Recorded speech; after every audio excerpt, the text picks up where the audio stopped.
आज का हमारा टॉपिक है प्लांट टिश्यूज। जैसा कि कल हमने टिश्यूज के बारे में पढ़ा था जिसमें हमारे पास टिश्यूज की टाइप्स आ गई थी। प्लांट टिश्यूज में आमतौर पे मोस्ट कॉमन टिश्यूज जो हैं वो मेरिस्टेमेटिक टिश्यूज हैं। उसके बाद परमानेंट टिश्यूज हैं। आज हम प्लांट टिश्यूज में देखेंगे कि जो बेसिक इसकी दो टाइप्स हैं, they are meristematic tissues and permanent tissues. और ये बहुत इंपॉर्टेंट है। मेरिस्टेमेटिक का मतलब होता है कि बेसिकली प्लांट टिश्यूज में सेल्स डिवाइड कैसे हो रहे हैं। अगर हम मेरिस्टेमेटिक टिश्यूज की डिटेल देखें तो आमतौर पे इसकी मजीद तीन टाइप्स हैं। They are apical meristematic tissues, intercalary meristematic tissues, उसके बाद लेटरल मेरिस्टेमेटिक टिश्यूज। नंबर दो पे हमारे पास आ जाते हैं permanent tissues. Permanent tissues basically two types के हैं।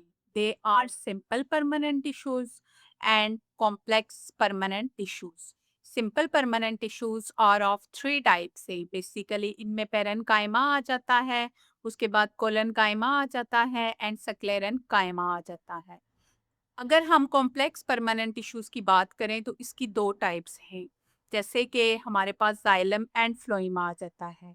अगर हम इसके फ्लो चार्ट की बात करें कि प्लांट टिश्यूज में आम तौर पे जो अगर इसका हम फ्लो चार्ट देखें तो वो कैसे डिवाइड हो रहा है, उसमें सेल्स की डिवीजन कैसे है, डिवाइड कैसे हुआ है। आम तौर पे प्लांट टिश्यूज में देखें हमारे पास आ जाता है मेरिस्टेमेटिक टिश्यूज। प्लांट टिश्यूज की अगर हम बात करेंगे तो हमारे पास मेरिस्टेमेटिक मेन टिश्यूज आ जाते हैं एंड परमानेंट टिश्यूज आ जाते हैं। उसके बाद अगर हम मज़ीद देखें कि परमानेंट टिश्यूज जो हैं उसकी टाइप्स जो हैं सिंपल परमानेंट टिश्यूज है एंड कॉम्प्लेक्स परमानेंट टिश्यूज है। उसके बाद अगर हम मज़ीद इसकी डिटेल देखें तो सिंपल परमानेंट टिश्यूज जो हैं उसमें पेरेन्काइमा आ जाता है, कोलन कायमा आ जाता है एंड स्क्लेरन कायमा आ जाता है। ये तीन इसकी टाइप्स हैं। और कॉम्प्लेक्स परमानेंट टिश्यूज में मेन इसकी जो टाइप्स हैं जाइलम आ जाता है एंड फ्लोएम आ जाता है। अगर हम इसकी क्लासिफिकेशन देखें प्लांट टिश्यूज की, हमारे पास ये फ्लो चार्ट डायग्राम में नज़र आ रहा है कि मेरिस्टेमेटिक सेल्स ऐसे हैं जो कॉन्स्टेंटली डिवाइड हो रहे होते हैं। हर टाइम उनमें डिवीजन हो रही होती है और वो न्यू सेल्स बना रहे होते हैं। और इसकी तीन बेसिक टाइप्स हैं, एपिकल, लेटरल एंड इंटरकैलरी।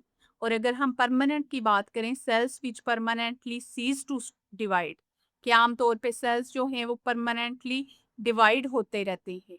मजीद अगर हम देखें इसमें सिंपल आ जाता है, कॉम्प्लेक्स आ जाता है एंड स्पेशल टिश्यूज आ जाते हैं। मजीद अगर हम सिंपल सेल्स को देखेंगे तो इसमें पेरेन्काइमा आ जाता है हमारे पास, कोलन कायमा आ जाता है एंड स्क्लेरन कायमा आ जाता है। और मोस्ट इम्पॉर्टेंट जो टिश्यूज प्लांट्स के अंदर पाए जाते हैं those are xylem and phloem. Xylem का काम होता है पानी ट्रांसपोर्ट करना पूरे पौधे के अंदर। फ्लोएम का काम होता है खुराक की तरसील करना पूरे पौधे के अंदर। तो ये बहुत इम्पॉर्टेंट पार्ट हैं प्लांट के। मजीद अगर हम देखें कि मेरिस्टेमेटिक जो टिश्यूज हैं बेसिकली वो growing regions of plant like the tips of roots पे पाए जाते हैं, स्टेम में, ब्रांचेस में। उसके बाद डिवाइड होते हैं continuously with the help in the growth of the plant. Basically meristematic जैसे कि पीछे भी हम पढ़ चुके हैं, ये तीन टाइप्स हैं। इसमें हमारे पास एपिकल मेरिस्टेमेटिक टिश्यूज आ जाते हैं, लेटरल मेरिस्टेमेटिक टिश्यूज आ जाते हैं एंड इंटरकैलरी मेरिस्टेमेटिक टिश्यूज आ जाते हैं। Apical meristematic tissues basically tips पे मौजूद होते हैं, जो स्टेम्स एंड रूट्स की जो टिप्स होती हैं बेसिकली उनमें होंगे। They help in increase of the height of the plant, जिसको हम प्राइमरी ग्रोथ का नाम देते हैं। Helps in elongation of roots and stem, यानी कि जो रूट्स और स्टेम वगैरह बढ़ते हैं वो एपिकल मेरिस्टेमेटिक टिश्यूज की वजह से, जब ये डिवीजन हो रही होती है तो उनमें ग्रोथ होती है। Lateral meristematic tissue basically side of the stems and roots पे मौजूद होते हैं, हेल्प करते हैं increase the girth of stems and roots secondary growth में। इंटरकैलरी मेरिस्टेमेटिक टिश्यू बेसिकली मौजूद होते हैं बेस ऑफ लीव्स में, या फिर जो इंटरनोड्स होते हैं इंटरनोड्स में, या फिर ये हेल्प करते हैं ग्रोथ ऑफ दोज पार्ट्स। बहुत ही क्लियर हमारे पास जो पिक्चर मौजूद है देखें, एपिकल मेरिस्टेमेटिक बिल्कुल टिप पे मौजूद है। टिप में कैसे ग्रोथ हो रही है, इंटरकैलरी मेरिस्टेम आ जाती है एंड देन लेटरल मेरिस्टेम आ जाती है। उसके बाद अगर हम सेक्शन देखें through a stem apex and root tip showing meristematic tissues, किस तरह से मुकम्मल तौर पे मेरिस्टेमेटिक टिश्यूज जो हैं वो दिखाई दे रहे हैं, डिवीजन हो रही है, एक सेल है कैसे उससे ज़्यादा सेल्स बन रहे हैं, कैसे उसमें मज़ीद डिवीजन होती है और देन प्लांट के अंदर ये पूरा प्रोसेस जो है वो चलता रहता है। आज का हमारा टॉपिक था मेरिस्टेमेटिक टिश्यूज, जिसमें हमने उसकी टाइप्स देखी हैं, उसका स्ट्रक्चर देखा है, उसके बाद ग्रोथ कैसे होती है ये डिटेल देखी है। शुक्रिया।